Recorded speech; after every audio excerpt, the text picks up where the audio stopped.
The last night before the end of duty. There is a point in every working life when the final shift is no longer something ahead of you, but something you are already inside. You do not step toward it. You simply realize you are standing in it. Tonight is that moment. The sea outside the lighthouse does not announce it.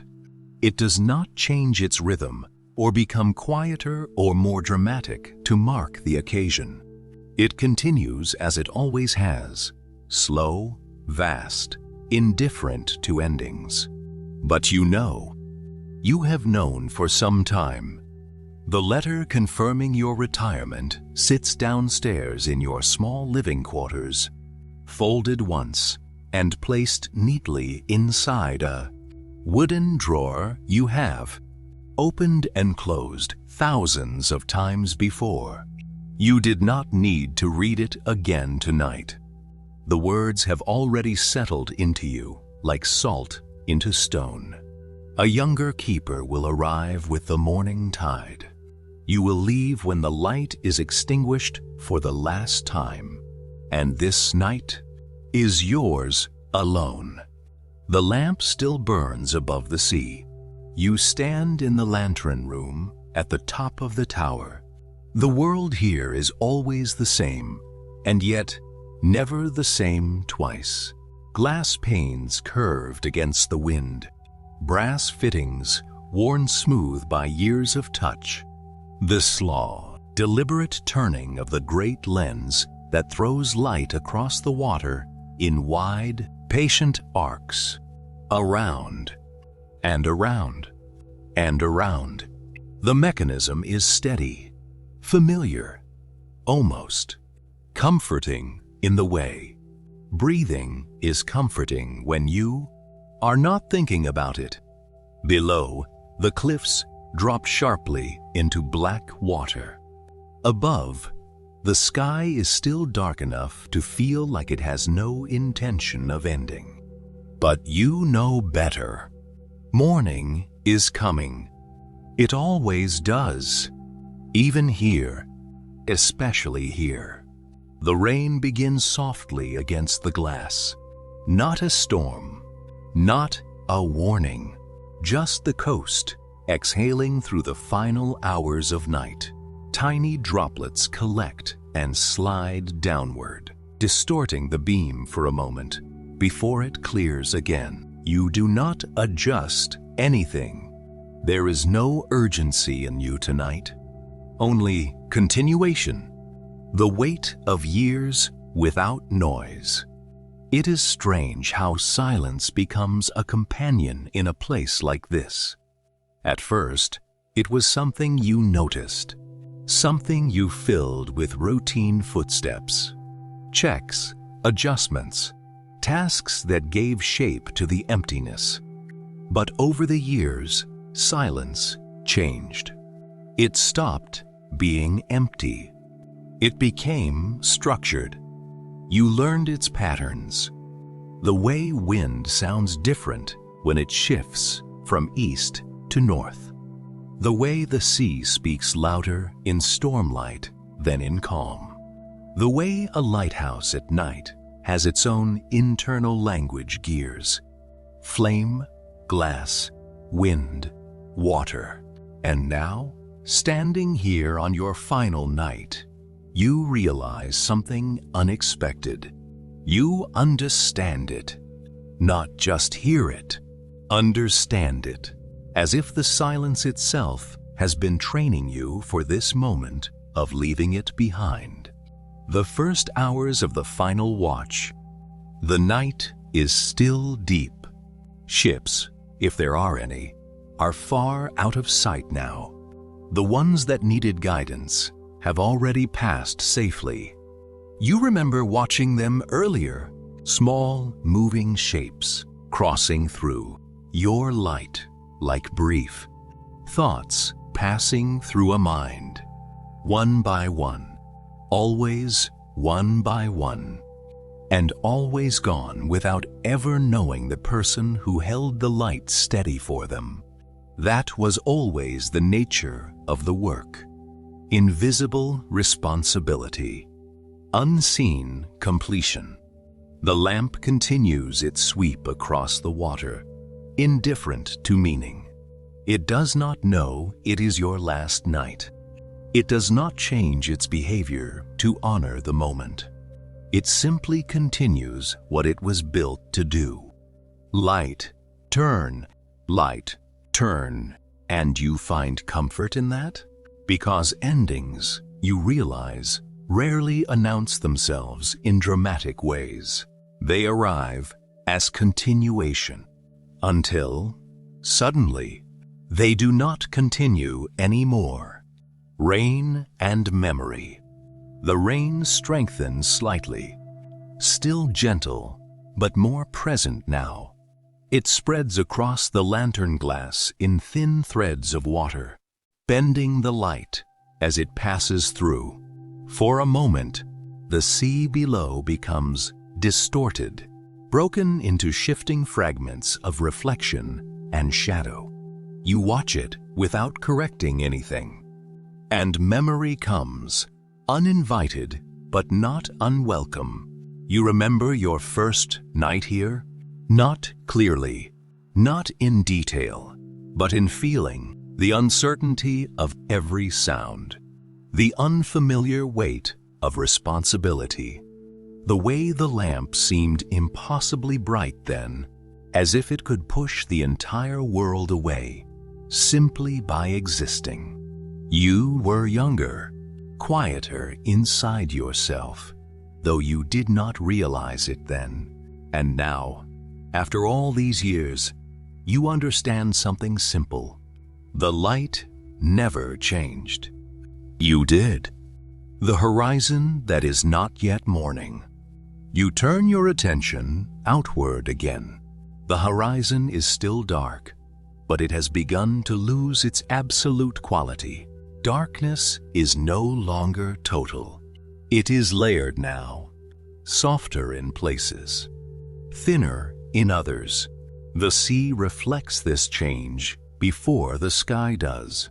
You notice it because you always have been the one to notice. That was your work, not just to keep the light burning, but to see what others could not, or did not need to. The turning lens sweeps across the water again, and for a brief moment, the beam catches something distant. A faint structure of movement far out at sea. A ship, or what remains of one, passing through your range before leaving it forever. You do not signal. You do not adjust. You simply watch it pass through the light you have maintained and disappear. The quiet between duties. There is a particular kind of stillness that exists only between responsibilities. Not during them, not after them, but in the space where one ends and nothing new has yet begun. You feel that now? It is subtle, almost unnoticeable unless you are paying attention, which, for the first time in years, you are not required to do. Yet still, you do.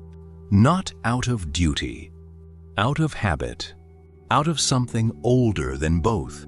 The sea continues its slow movement. The lighthouse continues its turn. The rain continues its soft descent. And you remain, not holding anything together, not preventing anything from failing, simply present in a place that has defined your life more completely than anything else ever has. The beginning of the end of night. Somewhere beyond the horizon, the first true change begins. Not light yet, but the absence of darkness becoming noticeable. A thinning, a loosening, as if the night is no longer holding itself together as tightly as it was before. You recognize it instantly. You have seen it thousands of times, but never like this. Never as the final witness. The lamp continues its rotation, but now its importance feels different, less like protection, more like tradition, a final gesture, a habit of the world that no longer requires your continuation. You exhale slowly, not relief, not sadness, something simpler, completion, the last ships of the night. Time does not move evenly in the final hours before dawn. It stretches, not outward, but inward. Moments become heavier, as if the night itself is gathering what remains of itself before letting go. You remain in the lantern room, watching the sea as you have always done. But something has changed in the nature of watching. It is no longer anticipation, not preparation, not vigilance. It is witnessing. Far out beyond the reach of the cliffs, movement gathers again. A second ship appears, then another behind it. Both faint at first, bear suggestions of form against the black water. They are closer than the earlier one.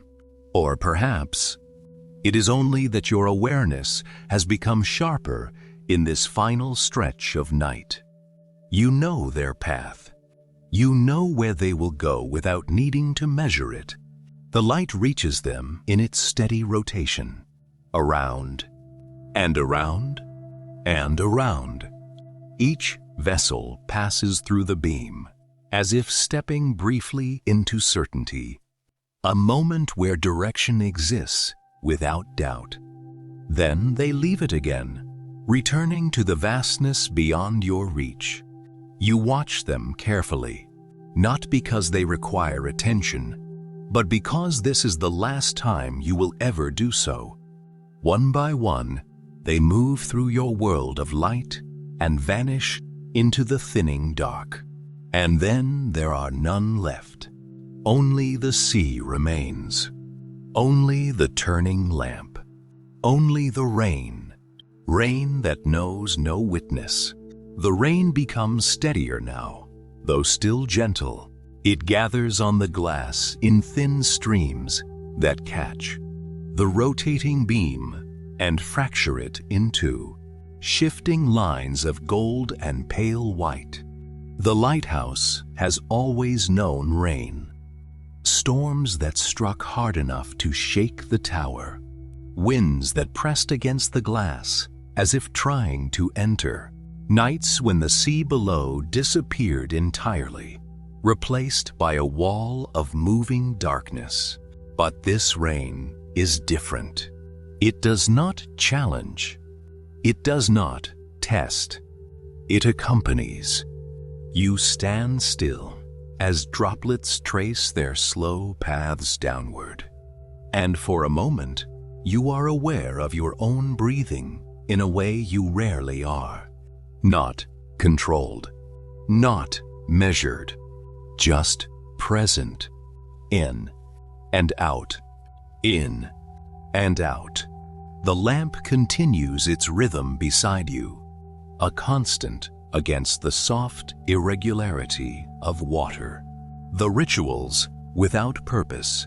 You move again without needing to, a hand resting briefly against the brass housing of the mechanism, a glance toward the oil reservoir, a slow adjustment of something that does not truly require adjustment.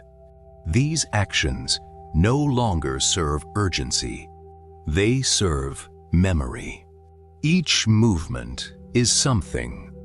Your body has learned over years so complete that they no longer belong to thought.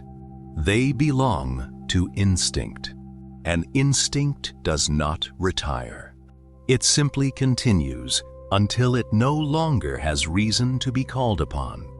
You realize as you tighten a familiar fitting, that there is nothing left that could fail tonight. Not because you have ensured it, but because there is nothing left that depends on your continuation.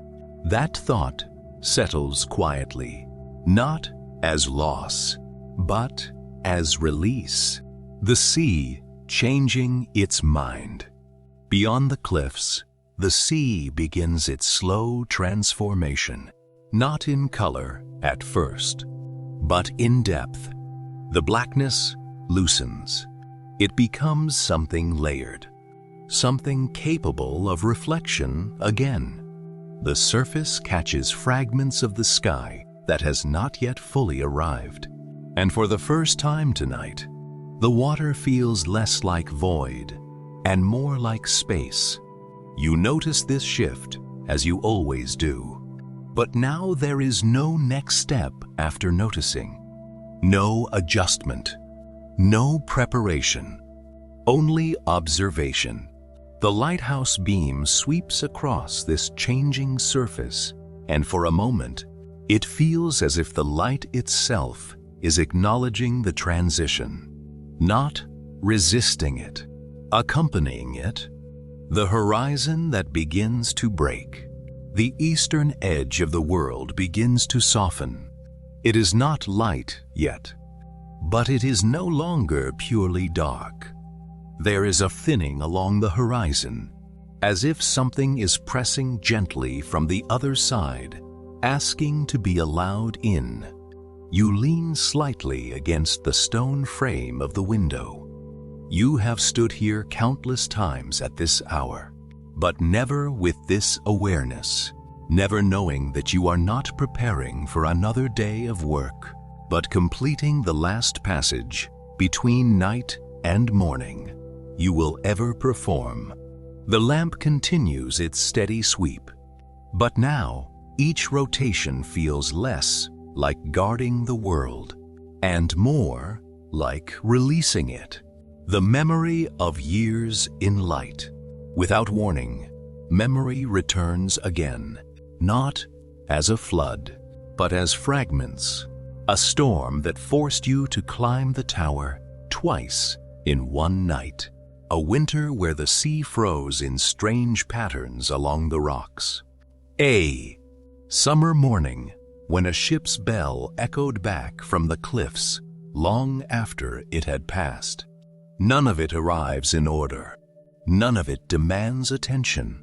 It simply exists now as something complete.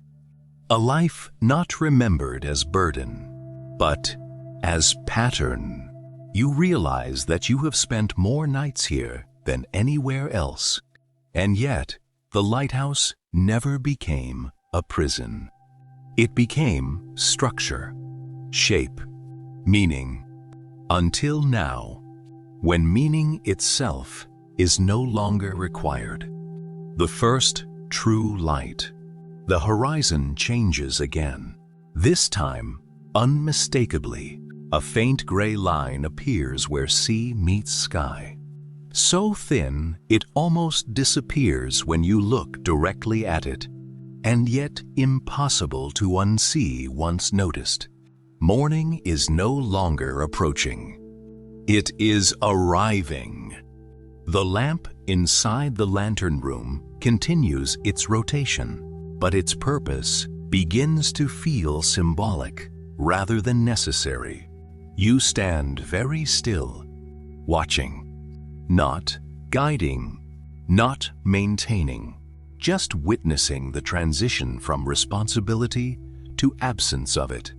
The rain continues softly around you, and somewhere, deep inside the structure of the tower, you feel it. The end is no longer near. It has already begun. The final moment before extinguishing. You step closer to the lamp, not hurried, not reluctant, simply present. The mechanism turns once more, casting its final arcs of light across a world that is no longer dependent on it.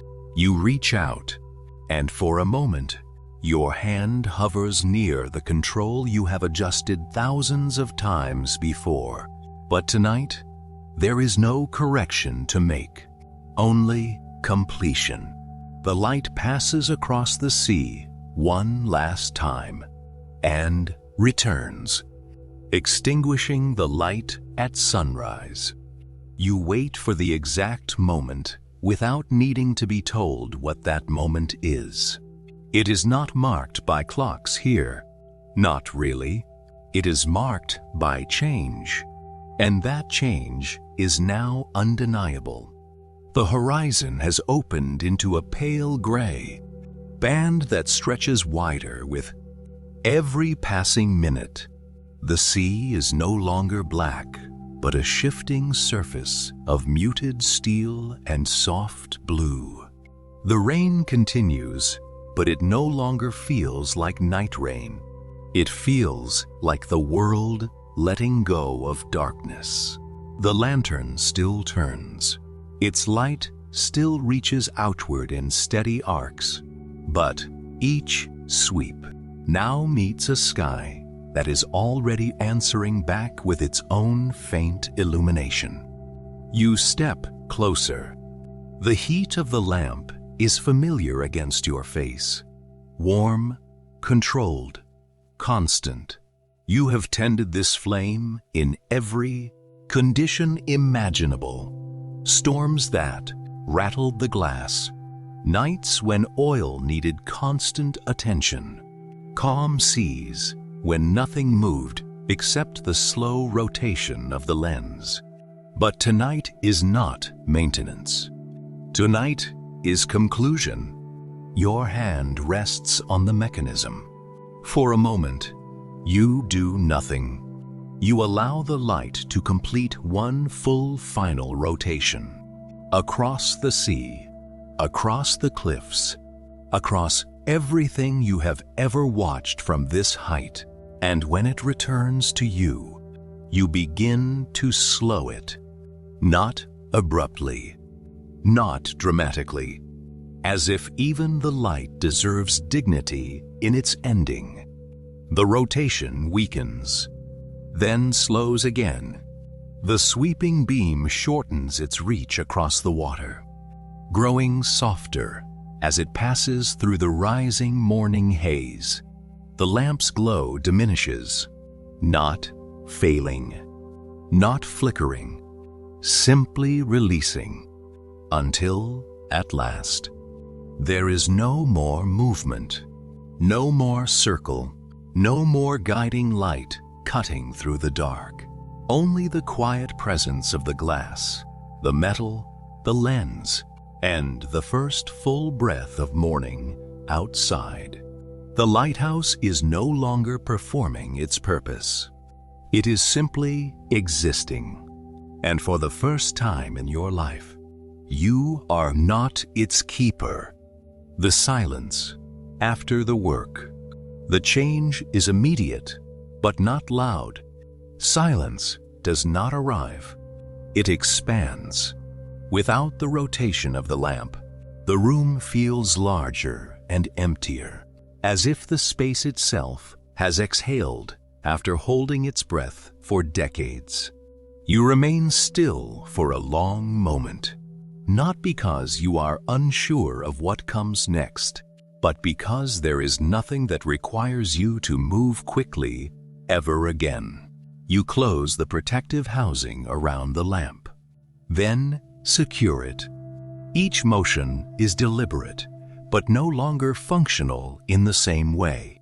It is ceremony now, closure, the final respect given to something that has served its purpose fully. When the last latch clicks into place, there is a small sound, simple, ordinary, final, locking the lantern room. You turn toward the door. The glass around you is now filled with morning. Light, soft, gray, gentle, in a way the night never is. The sea below is fully visible now, its surface rolling calmly against the cliffs. No ships remain. No signals are needed. No. Watch continues. You open the lantern room door and step through. Behind you, you close it and lock it. The key turns with a sound that feels smaller than the meaning it carries. The descent. The spiral staircase feels different on the way down. Not because the structure has changed, but because your relationship to it has. Each step carries you further from something you no longer maintain. The lighthouse is still whole, still standing, still strong, but it is no longer part of your responsibility. Your hand brushes the wall as you descend. A habit, not a necessity. The air grows cooler as you go lower. The smell of stone, salt, and old oil becomes less intense, replaced slowly by the scent of morning wind drifting through small openings in the tower. Halfway down, you pause briefly, not to listen for anything, but because your body remembers, pauses at this point in the journey. Then you continue until the final step, the door that ends the watch. The base door is heavier than it looks. You open it slowly. Morning air enters immediately, carrying salt, damp grass, and the distant openness of the sea beyond the cliffs. The world outside feels unchanged, and yet completely different, because you are no longer part of its functioning rhythm. You step through, then turn, and close the lighthouse door behind you. The sound is soft, but absolute. The path home, the cottage, is not far. It never was, but you rarely walked this path at this hour without expectation of return. Now, there is no return, only continuation. The ground is damp beneath your boots. The mist is thinning, revealing the outlines of grass, stone, and low coastal shrubs. The sea stretches endlessly to your right, no longer needing guidance. It moves without interruption, without you, and still it is calm. You walk slowly, not because you are tired, but because there is no reason not to. The house that waited. The cottage door opens easily. Inside, the air is warm in a way that contrasts gently with the morning outside. A small fire still glows in the hearth, not bright, but present, like it has been waiting without urgency. You step inside, close the door, and for the first time in your life, there is no expectation attached to that action, no shift to prepare for, no lantern to maintain, no sea to watch. You sit near the fire, not immediately lying down, not rushing toward sleep, just sitting, letting the absence of responsibility settle properly into place. Nothing more is asked of you. There is a moment quiet, simple, complete, where you understand fully that nothing will require you again in the way it once did. No alarms, no storms to answer, no lantern to correct, no night watch to begin. It does not feel like loss. It feels like space. Open, undemanding, unfilled for the first time in decades. You breathe in and out and realize there is nothing you need to prepare for after that breath. The first sleep of a life completed. You lie down, not as escape, not as collapse, But as arrival, the fire fades into embers. The room remains warm without effort.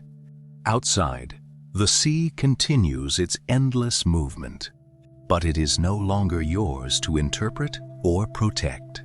Your eyes close, and there is no waiting, no listening for distant sounds, no awareness of duty at the edge of thought, only stillness. And in that stillness, sleep does not come. It is already there, and it stays.